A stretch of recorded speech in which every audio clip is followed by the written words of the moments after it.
श्री स्वामी समर्थ, जय जय स्वामी समर्थ। स्वामींचं नाव घेऊन मी या व्हिडिओला सुरुवात करते। प्रत्येक महिन्याच्या शुक्ल आणि कृष्ण पक्षात एकादशी तिथी येते आणि प्रत्येक एकादशीचं नाव व महत्त्व वेगवेगळं असतं। दरवर्षी वैशाख महिन्यातील शुक्ल पक्षातील एकादशी तिथीला मोहिनी एकादशीचे व्रत केले जाते। हिंदू पंचांगानुसार यावर्षी मोहिनी एकादशी तिथी शनिवारी म्हणजेच 18 मे रोजी सकाळी 11:22 सुरू होईल, तर रविवारी म्हणजे 19 मे रोजी दुपारी 1:50 समाप्त होईल। मोहिनी हा भगवान विष्णूंचा एकमेव स्त्री अवतार आहे, जो त्यांनी समुद्र मंथनानंतर बाहेर पडलेल्या अमृत पात्राचे रक्षण करण्यासाठी घेतला होता। मोहिनी एकादशीला 5 शुभ योग तयार होत आहेत। अमृत सिद्ध, सर्वार्थ सिद्ध योग, याशिवाय या दिवशी शुक्र आणि सूर्य वृषभ राशीत राहणार असल्याने शुक्रदित्य आणि राजभंग योग तयार होत आहेत। या योगांच्या शुभ प्रभावाने आपल्या जीवनात शुभता येईल, आपल्या आयुष्यातील सर्व संकट दूर होतील आणि आपल्या संपत्तीमध्ये अपार वाढ होईल। या दिवशी आपल्याला श्री हरी विष्णूंबरोबर माता लक्ष्मीची विधिवत पूजा तर करायची, सेवा तर करायची, पण त्याचबरोबर आपल्याला काही विशेष उपाय देखील करायचे आहेत। हे उपाय केल्यामुळे आपल्या आयुष्यामध्ये असणारे सर्व दुःख, सर्व विघ्न दूर होतील। आणि म्हणूनच आपल्याला आज रात्री घरातून ही एक वस्तू बाहेर फेकायची। ही वस्तू घरातून बाहेर फेकल्यामुळे आपल्या घरामध्ये असणारी जेवढी पण अडचणी आहेत, नकारात्मकता आहे, इडापिडा आहे, वाईट शक्तींचा प्रभाव असेल, दोष असेल, भांडणं असतील, ती सर्व दूर होऊन आपल्या घराची, आपल्या मुलांची, आपल्या पतीची भरभरून अशी प्रगती होणार आहे।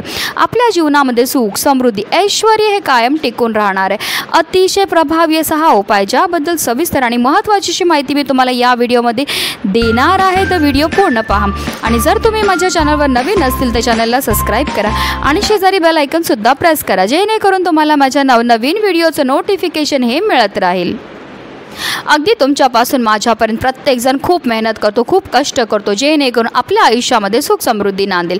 पण बऱ्याचदा काय होतं ना, आपल्या घरामध्ये काही दोष असतात किंवा आपल्यामध्ये काही दोष असतात, त्यामुळे सुद्धा आपल्याला कोणत्याही कार्यामध्ये यश हे मिळत नाही। आपण मेहनत तर करतो, कष्ट तर करतो, पण आपल्या कष्टाला, आपल्या नशिबाची साथ ही मिळत नाही। आपल्या घरी पैसा तर येतो, पण आलेला पैसा आपल्या घरामध्ये टिकून राहत नाही। तर ह्या सर्व प्रकारच्या समस्या का उद्भवतात, तर त्या उद्भवतात आपल्या घरामध्ये असणाऱ्या दोषांमुळे। जर आपल्या घरामध्ये वास्तू दोष असेल, पितृदोष असेल, किंवा आपल्याला किंवा आपल्या घराला नजर लागलेली असेल, किंवा आपले ग्रह चांगले नसतील, तर त्यामुळे सुद्धा आपल्या आयुष्यामध्ये विविध प्रकारच्या समस्या ह्या उद्भवतात। जसं की घरामध्ये वारंवार भांडणं होतात, कटकटी होतात, कलह होतात, भांडणं होतात, नवरा बायकोचं पटत नसेल किंवा मुलांचं पटत नसेल, वारंवार घरामध्ये आजारपण येत असेल, आपली मुलं खूप अभ्यास करतात पण त्यांना केलेला अभ्यास लक्षात राहत नसेल, किंवा आपली मुलं खूप शिकलेली आहेत, त्यांना मनासारखी नोकरी मिळत नसेल, बऱ्याचदा मुलांच्या विवाह जुळण्यामध्ये समस्या येतात, संतान प्राप्तीमध्ये समस्या येतात, नोकरी किंवा व्यवसाय करत असेल त्यामध्ये यश हे मिळत नसेल, तर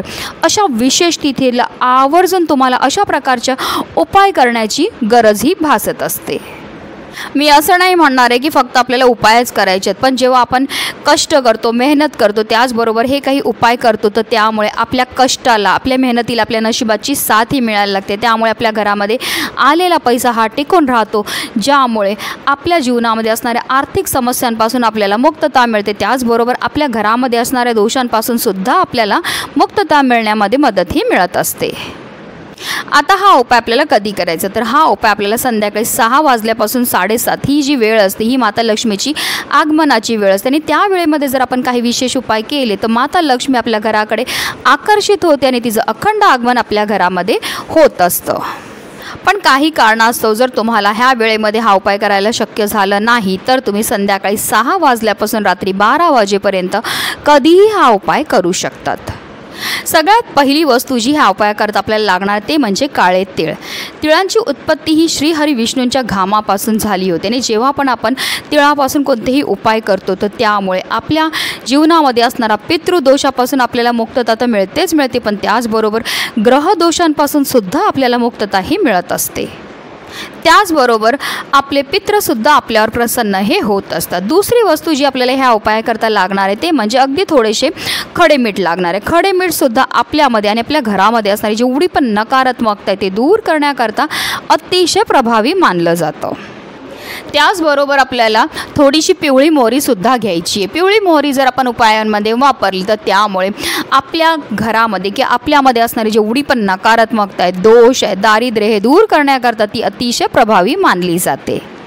त्याचबरोबर आपल्याला 2 लवंगा आणि 2 हिरव्या वेलचीसुद्धा ह्या उपायाकरता लागणार आहेत।